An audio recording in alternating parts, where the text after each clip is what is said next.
네, 지난주 국내 증시는 참 힘든 한 주를 버텨냈습니다. 이번 주에는 또 추석 연휴가 있어서 단 이틀만 시장이 열리는데요. 역시나 시장의 변동성에 주의를 하면서 전략을 잘 세우는 게 중요해 보입니다. 조성호의 포스트 클래스 그럼 시작하겠습니다. DB금융투자 잠실지점 조성호 과장과 함께합니다. 과장님 안녕하세요. 안녕하세요. 네.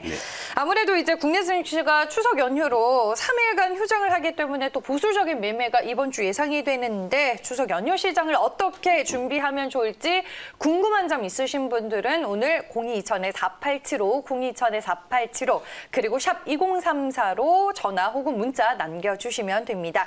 그럼 이제 보다 자세히 시장을 들여다보겠습니다. 조성호 과장님이 직접 꼽은 오늘의 시장 키워드 주제로 만나볼게요.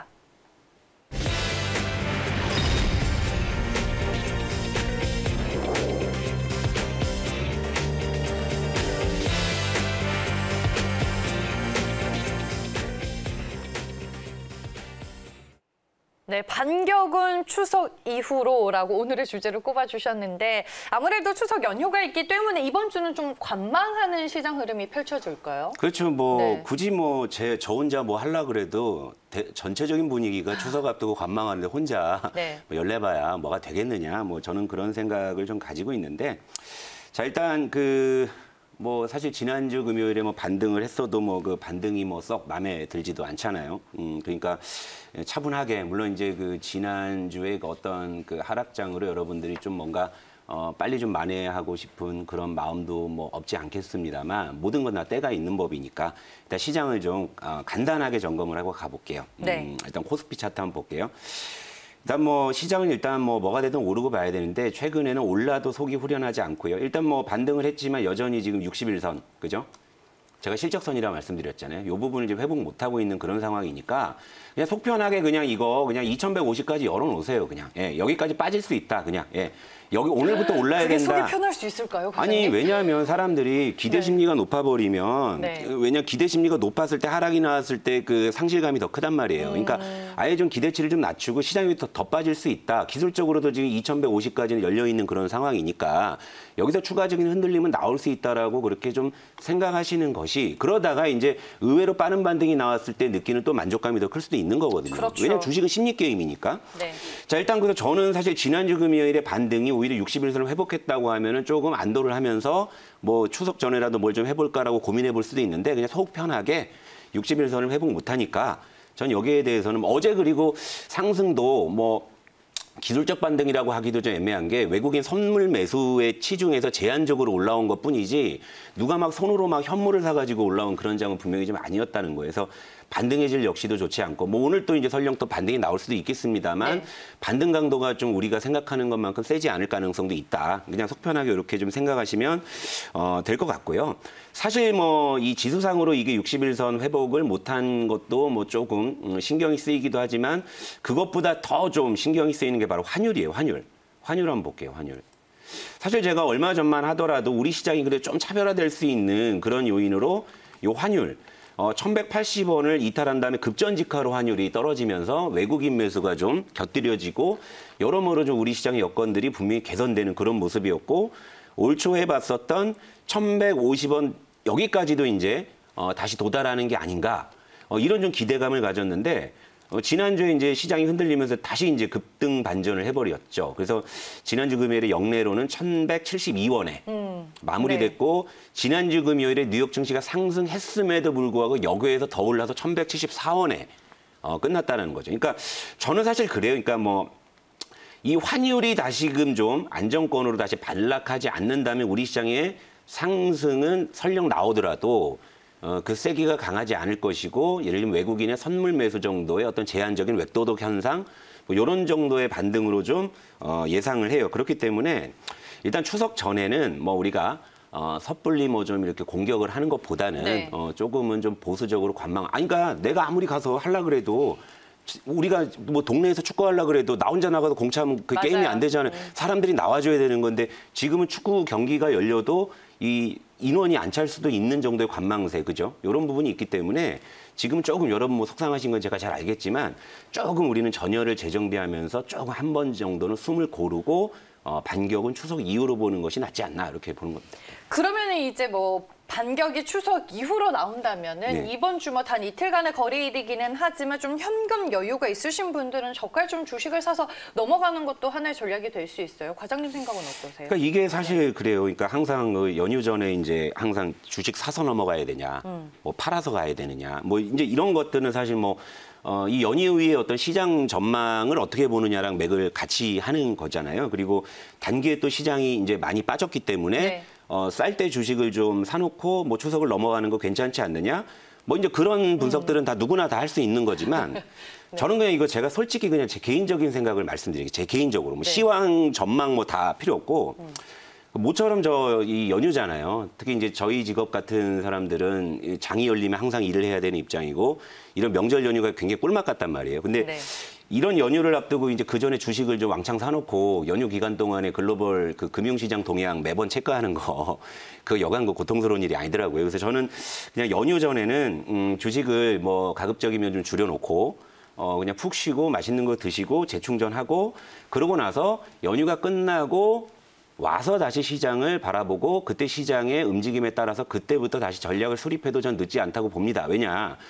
우리가 현금을 가지고 있다면 그것은 무엇을 의미하냐면 언제든 주식을 살 수 있다라는 것을 의미하잖아요. 그렇죠. 예, 오늘 네. 안 사도. 그러니까 제가 여러분들 특히 시청자분들께 가장 좀 강하게 좀 말씀을 드리고 싶은 건 이런 겁니다. 그러니까 예를 들어서 우리 개인 투자자가 기관이나 외국인과 비교해서 물론 기울어진 운동장이기 때문에 많이 불리한 여건에서 개인들이 고군분투하고 있는 건 잘 알고 있습니다만 딱 하나 정말 그 개인 투자자만이 가질 수 있는 장점은 뭐냐면 내가 팔고 싶을 때 팔 수 있는 거요? 주식을 사기 싫으면 안 사도 돼요. 안 사도 되는 거. 팔기 싫으면 그쵸, 안 그쵸. 팔아도 되는 거예요. 무슨 얘기냐면 펀드 매니저들은 펀드에 돈 들어오면 싫어도 주식을 사야 되고 환매가 들어오면 싫어도 주식을 팔아야 되는 거예요. 맞아요. 그러니까 기계적인 매매를 할 수밖에 없는 입장인데 개인들의 가장 큰 장점은 뭐냐면 매일매일 기관 외국인처럼 사고 파는 것이 아니라 사기 싫으면 안 사도 됩니다. 아 근데 왜 손이 잘 안 나가요? 그러니까 이제 그걸 습관을 이제 우리 네. 퍼스트 클래스에서 이제 그걸 좀 제가 좀 많이 좀 고쳐드리려고 많이 좀 노력을 하는 이게 거예요. 이론으로는 알겠는데. 네, 그러니까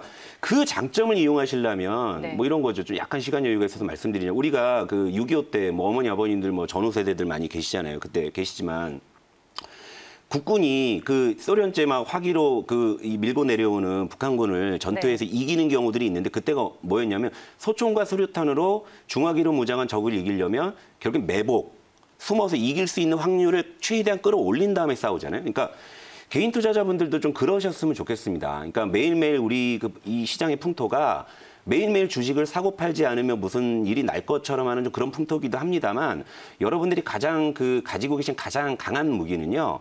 내가 매매를 하고 싶을 때에도 누가 뭐라는 사람이 없다라는 겁니다. 예. 그래서 제가 종목을 매일 갖고 오지 않잖아요, 제가. 네. 어쩌다 한 번씩, 뭐 요즘엔 또 그것도 잘 안 돼서 저도 고민이긴 한데. 자, 그러니까 추석 연휴 전에는 어느 정도 좀 주식 비중을 줄이는 방향으로 그렇게죠. 그러니까 오늘도 예를 들면 반등이 나온다, 내일도 반등 나온다 그러면 있는 주식 좀 약간 살짝 물린 주식이 올라온다. 그런 것들은 이제 현금화하시기 편하잖아요. 그렇죠? 그런 말씀 좀 드리고 싶고. 자, 이제 뭐 퍼스트 클래스 시작한 지도 이제 한 달이 되어 가고. 시청자 여러분들도 이제 서서히 좀 제 스타일에 좀 적응을 하시는 것 같아가지고. 그러신 것 같아요. 예, 이제 네. 조금, 그러니까 처음엔 네. 되게 어색했잖아요. 쟤 뭐야 하다가, 이제 저 친구 저런 스타일의 친구구나 이제 아시는 것 같아서, 이제부터는 조금 이제 원칙에 충실한 매매로 좀 추석 이후로 이제 다시 한번 여러분들을 좀 이끌어드리고 싶은 마음이 있고, 네. 자, 이런 거 있습니다. 여러분들 가장 큰 고질병, 시청자 상담을 뭐 이렇게 딱 보게 돼도 많이 느끼는 거지만, 먹을 때 조금 먹고, 물릴 때 왕창 물려가지고 물린 종목은 저리 치워놓으니까 종목이 10개, 20개 이렇게 되지 않습니까? 그리고 이제 남은 돈 긁어서 또 들어갔는데 아니 이게 비중 조절이 또 쉽지가 않아요. 그러니까요. 항상 그러니까. 내가 조금 산 것만 많이 올라요. 예, 그러니까 많이 산 거는 또 많이 빠지고. 그러니까 비중 조절을 똑같이 하셔야 된다니까. 많이 산 거는 막 물리고 요만큼 산 것만 올라가잖아요. 그러니까 예를 들면 이거 처음에는 호기롭게 뭐 주식으로 돈 벌어서 뭐 차를 한 대 사자, 뭐 집을 좀 뭐 넓혀볼까 이런 생각을 하시는데 이제 정말 그런 목적의 자금들은 저기 꽉 물려 계시고 이제 여기서 이제 좀 소액으로 좀 하는 것도 잘 올라. 이제 그런 걸로 하니까 오늘 좀 고기나 구워 먹을까. 아이고 우리 아들 요즘에 취업 준비하느라 고생하는데 뭐 닭이라도 삶아줘야지. 그러니까 이런 정도의 분위기로 자꾸 흘러가시면은 여러분들이 좀 안 된다라는 말씀 좀 드리고 싶고요. 자. 물린 종목들을 어떻게든 제가 뭐 상담 신청하시면은 제가 그걸 어떤 식으로든 해결할 수 있는 방법을 제가 여러분들께 알려드릴 거고. 네. 자, 그럼 물린 종목이 해결되면 어떻게 해야 되느냐? 자, 우리 퍼스트 클래스의 매매 3원칙을 한번 추석 전에 한번 보고 마음을 한번 가다듬고 전열을 재정비 한번 해보시죠. 자, 이 세 가지 원칙만 여러분들께서 지키시면 일단 크게 잃으실 일 없을 것이고요. 그리고 이제 먹을 때 좀 많이 먹고 잃을 때 좀 덜 잃는 그런 좀 선순환을 좀 만들어 보고 싶은 건데요. 자, 일단 추격 매수를 하시는 거 여러분, 그러니까 이런 거잖아요. 막 급등주를 추격 매수하시는 거. 물론 그 마음은 압니다. 지금 사면 더 올라갈 것 같으니까. 근데 그 순간에 그걸 매수하시는 순간에 굉장히 큰 불리함이나 핸디캡을 안고 왜냐 남들은 벌써 이만큼 해먹은 걸 뒤늦게 따라가시는 거잖아요. 그래서 제가 여러분들께 말씀을 드리는 게 이거는 마치 잔치집에 뒤늦게 가서 밥 달라는 것과 거의 비슷한 상황이다. 제가 이제 이런 말씀을 좀 드리는 거고. 그리고 이제 두 번째가 이제 리스크 관리잖아요. 자, 여러분들 뭐 이제 제가 고스톱에도 비유를 많이 해드리지만 우리가 고스톱 치면 치는 판마다 이걸 다 못 따잖아요, 여러분. 그렇죠? 치는 판마다 딸 수 없다라는 거 다 알고 있지 않습니까? 하지만 이제 판이 끝나고 돈 많이 세는 사람이 딴 사람이잖아요. 고스톱이 그렇지 않습니까? 그런데 이 고스톱 칠 때 여러분들이 이게 이번 판은 내가 좀 나기 힘들겠다 이런 판단이 들면 본능적으로 리스크 관리 잘 하시잖아요. 네. 피방면하고 광방면하고 그렇죠? 이런 거 하시잖아요. 근데 리스크 관리를 주식에도 똑같이 적용하시다면 굉장히 편해요. 그러니까 이 주식은 내가 좀 힘들 것 같다 싶을 때 바로바로 리스크 관리를 하시는 거 굉장히 중요하고 아까도 말씀하셨다시피 이 종목은 이만큼 사고 이 종목은 이만큼 사는 그 자체로 벌써 밸런스가 기울어져 있기 때문에 네. 효과적인 계좌 관리가 안 된다는 점 꼭 말씀을 좀 드릴게요. 그러니까 여러분 뭐 지금 물린 주식은 상담 신청 많이 넣어주시면 제가 최대한 여러분들께 해결할 수 있는 방법을 제가 전해 드릴 거고요. 그리고 이제 그 다음에 네. 새로 이제 종목을 접근하실 때는 아까 말씀드린 매매 3원칙을 여러분들께서 숙지하시고 우리 추석 이후에 자, 다 같이 한번 반격을 준비하도록 하시죠. 네. 네, 알겠습니다. 오늘 이제 어떤 내용들이 접수가 되는지 한번 쭉 정리를 해보겠습니다. 전화 그리고 문자로 저희가 상담을 받았는데요. 내용들 짚어보겠습니다. 네, 일단은 뭐 전화로 카카오 정보 궁금하다라고 문의 남겨주신 분이 있고요. 문자로 많이 오늘 문의를 주셨네요. 추석 연휴 이후로 어떤 업종 봐야 할까요? 코스피 상승 유지할 수 있을까요? 등등. 그리고 드림텍이라든지 LG생활건강 종목에 대한 문의도 있었습니다. 뭐 시장이 상승세를 유지할 수 있을지 저희가 네. 추석 이후로 또 반격을 준비하자라고 말씀해 주셨으니까요. 내일 또 시장 전략 다시 한번 점검을 하면서 시장에 대한 팁을 전해드리겠습니다. 지금까지 DB금융투자 잠실지점 종성호 과장과 함께했고요. 퍼스트 클래스는 여기까지입니다. 고맙습니다.